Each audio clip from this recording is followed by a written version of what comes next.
क्या ये नक्षत्र परिवर्तन देश पर किसी तरह का प्रभाव लाएगा? सबसे पहले तो आईटी इंडस्ट्री इसमें बूम। तो क्या गोल्ड में इन्वेस्ट करना इस ट्रांजिशन पीरियड में सही है? तो गोल्ड का निवेश जो है कहीं पे भी कोई नुकसान नहीं बल्कि फायदा ही देने वाला है। कैसे इस पीरियड में अगर किसी के साथ कुछ गलत होने जा रहा है तो वो उससे बच सकता है? आपके सोचने का, आपके काम करने के तरीके में चेंज लेके आइए, इसी को उपाय समझिए। मान लीजिए कोई व्यक्ति है जो ऑलरेडी राहु से स्ट्रगल कर रहा है। इस समय पे उन लोगों के लिए जिनकी राहु की दशा चल रही है उनके लिए रियली चैलेंजिंग टाइम है। हेलो नमस्कार, बहुत बहुत स्वागत है आप सभी का। मैं हूं आपके साथ मोनिका ग्रोवर और आप देख रहे हैं happy life with Yogesh Sharma. Doctor Yogesh Sharma आज आपको बताएंगे कि किस तरीके से राहु आपके जीवन में इम्पैक्ट डालता है, वो भी तब जब 23 नवंबर से राहु नक्षत्र परिवर्तन कर रहा है। अब ये आपकी लाइफ पर किस तरह से असर डालेगा, आपकी राशि, आपके जीवन पर कैसा प्रभाव डालेगा, यही जानेंगे astro and vastu expert doctor Yogesh Sharma से। Welcome sir. शुक्रिया, धन्यवाद मोनिका। तो आप लोगों की लाइफ को तो हैप्पी बनाते ही हैं, लेकिन राहु की जब बात आती है, जब जिक्र आता है तो लोग राहु से डरते हैं।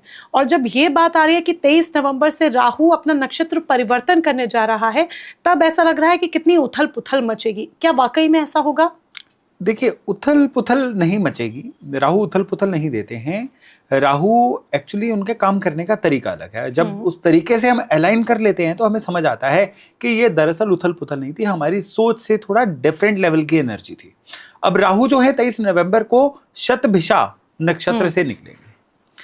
कुंभ राशि में राहु निकल रहे हैं और कुंभ राशि में ये 20 डिग्री से, क्योंकि उल्टे चलते हैं ना, बैकवर्ड मोशन में पूरे 13 डिग्री 20 मिनट तक चलेंगे, यानी करीबन 6 डिग्री 40 मिनट तक जो कुंभ राशि का नक्षत्र है शतभिषा, उससे राहु चलेंगे और ये अगले साल के मध्य तक शतभिषा नक्षत्र में ही रहेंगे।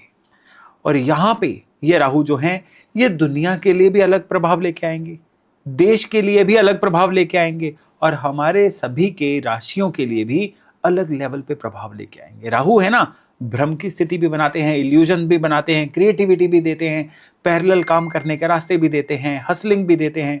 हर तरह की वो एनर्जी जो अनऑर्थोडॉक्स एनर्जी है ये राहु देते हैं।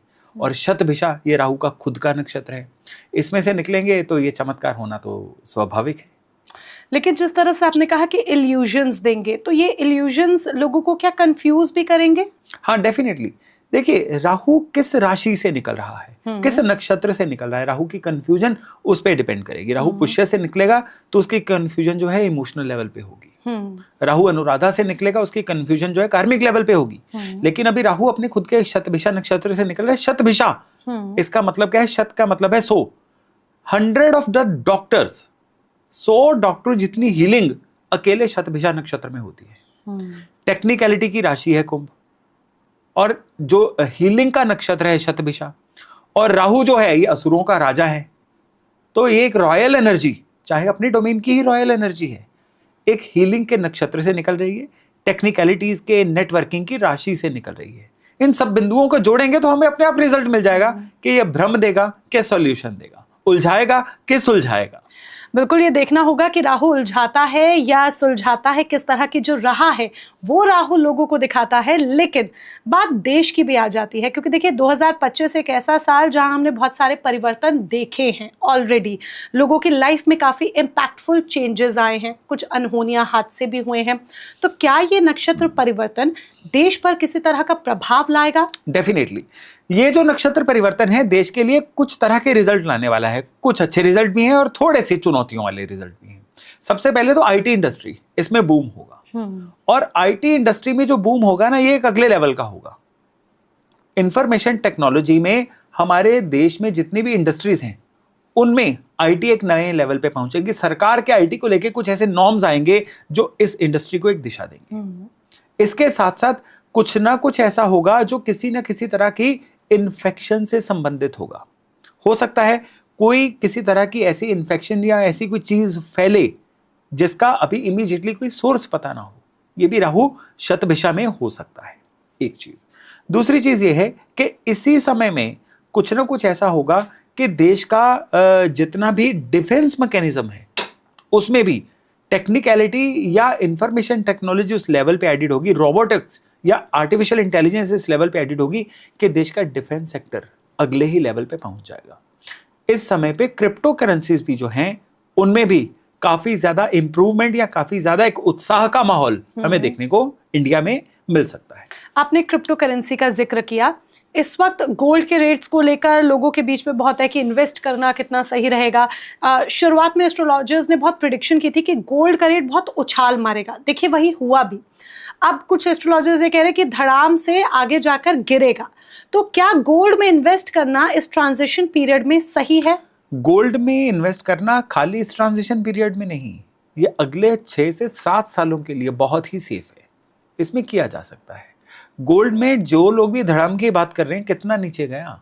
बहुत ज्यादा नीचे नहीं गया। अभी भी जिन लोगों ने थोड़े से भी लॉन्ग टर्म के लिए इन्वेस्ट किया था वो फायदे में ही है।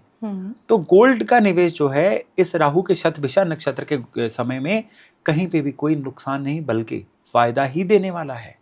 लेकिन इसमें जो चिंताजनक बात रहने वाली है वो है कि देश में कुछ ना कुछ ऐसे सीक्रेट्स, ऐसी कुछ चीजें सामने आ सकती हैं जो जनता के लिए, लोगों के लिए अनरेस्ट का विषय बने।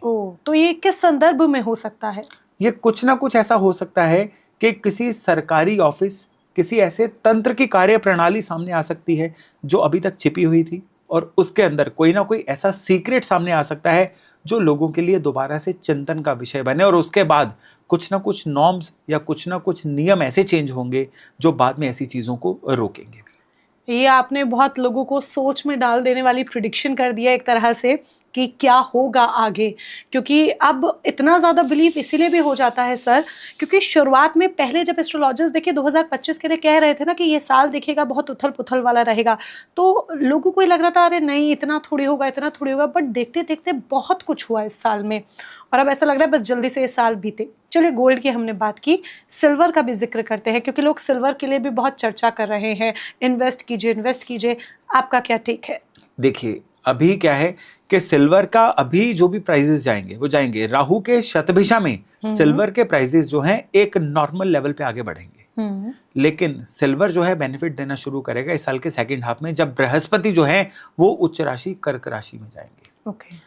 जो 2026 का सेकंड हाफ है ना, हालांकि राहु तब तक शतभिषा में नहीं रहेंगे, लेकिन जब तक राहु शतभिषा में है गोल्ड और सिल्वर एक नॉर्मल रेट पे ही आगे बढ़ेंगे। लेकिन उसके बाद ये उछाल लेंगे, जब राहु अगले नक्षत्र में जाएंगे तब उसकी हम चर्चा करेंगे। लेकिन अभी के लिए इतना है कि सिल्वर और गोल्ड दोनों निवेश के लिए, कौन से निवेश के लिए? लॉन्ग टर्म निवेश के लिए बहुत ही फायदे का सौदा रहने वाले हैं। चलिए अब राशियों पर आ जाते हैं। हाँ। क्या इम्पैक्ट ये राशियों पर डालेगा? वो इसीलिए क्योंकि व्यक्तिगत तौर पर व्यक्ति के जीवन पर क्या असर पड़ने वाला है ये जान लेना, समझ लेना बहुत जरूरी है। तो मेष राशि के साथ शुरुआत करते हैं। जी हाँ, मेष राशि वालों के लिए जो राहु शतभिषा में है ये इनके इनकम के नए रास्ते खोलने जा रहा है। मेष राशि वालों को इनकम के एक से ज्यादा सोर्सेज देखने को मिलेंगे और सबसे बड़ी बात क्या है कि पिछले कुछ समय से जो मेष राशि वाले लोग, याद रखिएगा ये हम चंद्र राशियों की बात कर रहे हैं, मेष राशि वाले वो लोग जो पिछले काफी समय से पैसे की कमी से जूझ रहे थे, उनको चाहने पे भी, कोशिश करने पे भी अपनी इनकम में कोई सुधार नहीं मिल रहा था। अब राहु शतभिषा में उनको वो खामियां दिख जाएंगी, वो लूप होल दिख जाएंगे और ये लोग क्या करेंगे, उन लूप होल्स को पूरा करके अपने इनकम में जो भी परेशानियां आ रही थी, जो भी पिटफॉल आ रहे थे उनको दूर करेंगे। यानी ये जो राहु का करीबन 7-8 महीने का गोचर रहेगा ना शतभिषा से, ये इनकी इनकम के लिए निहायत ही बढ़िया गोचर रहने वाला है। हाँ, अगर इनकी हेल्थ की बात करें तो लापरवाही से उलझी हुई कई समस्याएं, यानी खराब लाइफस्टाइल से जुड़ी समस्याएं, सेल्फ मेडिकेशन से, यानी कोई दिक्कत आई खुद ही मेडिटेशन, खुद ही अपने डॉक्टर बन गए या ऑनलाइन से चेक करके अपनी दवाइयां करनी शुरू कर दी, वो चीजें मेष राशि वालों को इस समय में रियली परेशान करेंगी। इस समय में इनको परहेज पता किस बात का करना है? किसका? किसी पे भी आंखें मूंद के विश्वास नहीं करना, भरोसा नहीं करना है। इस समय पे किया गया भरोसा डेफिनेटली इनके लिए बैकफायर करके जाएगा। इस समय पे ये मैं नहीं कह रहा हूं कि जो भी आपके संबंध है शक की वजह से उनको खराब कर दो। भरोसा करो, प्यार मोहब्बत करो, लेकिन उतना ही करो जिसमें ना पैसा इन्वॉल्व हो, जिसमें ना ही किसी के आपको धोखा देने के आसार बने। अंधभक्त मत बनो। और इस समय पे मेष राशि वालों के लिए एक और विशेष चीज रहेगी, वो ये कि इस समय में कोई ना कोई इनके नेटवर्क में, इनके संबंधों में ऐसा इंसान जरूर आएगा जो इंसान शुरुआत में शंका के दायरे में होगा। इनको डर लगेगा कि इस इंसान के साथ कंटिन्यू करके हम सेफ भी रहेंगे कि नहीं, लेकिन बाद में उसी इंसान की वजह से इनकी लाइफ में कुछ ना कुछ अच्छा वैल्यू एडिशन हो जाएगा। बिल्कुल। मेष के बाद बारी आती है वृष राशि की। तो वृष राशि के लोगों पर, उनके जीवन पर क्या प्रभाव डालेगा राहु का ट्रांजिशन? देखिए, वृष राशि वालों के लिए ये जो ट्रांजिशन रहेगा ना, ये काम कारोबार में थोड़ी सी स्टेबिलिटी की कमी लेके आएगा। वृष राशि वाले इस समय में अपने वर्क प्लेस पे कहीं ना कहीं थोड़े एक्सपेरिमेंटेटिव हो जाएंगे। यानी जो लोग नौकरी कर रहे हैं, थोड़ी सी भी नौकरी में अगर कोई प्रॉब्लम हो गई, ये सोचेंगे नौकरी छोड़ देनी चाहिए। और बिना प्लान बी के नौकरी छोड़ना, आपको भी पता है, कई बार बड़ा घातक हो जाता है।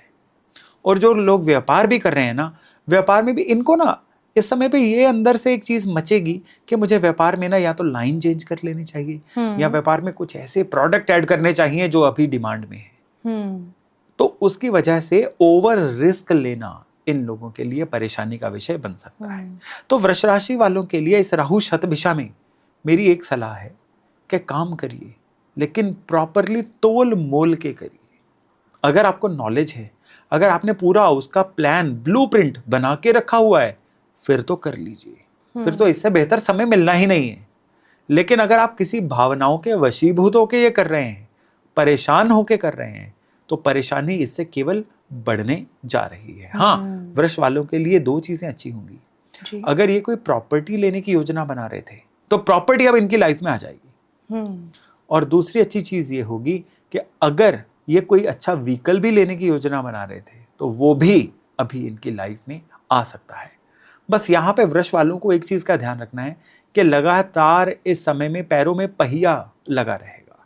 एक जगह पे टिक के बैठना इस समय में मना है। और हाँ, वर्क प्लेस पे किसी भी तरह की गलत फहमी से बचिए। बॉस के साथ गलत फहमी हो सकती है, आपके अंडर काम करने वालों से गलत फहमी हो सकती है, व्यापार में अपने सप्लायर से, अपने क्लाइंट से कोई ना कोई गलत फहमी हो सकती है। जहाँ पे गलत फहमी हो, खुद बो डाउन हो जाइए, मेलो डाउन हो जाइए, चीज़ों को सुलझाइए। यहाँ पे ईगो नहीं रखना है, क्योंकि यहाँ की बनी गलत फहमियाँ अगले लंबे समय तक चलने वाली हैं और आपको नुकसान देने वाली हैं, ज़्यादा नुकसान कर देंगी।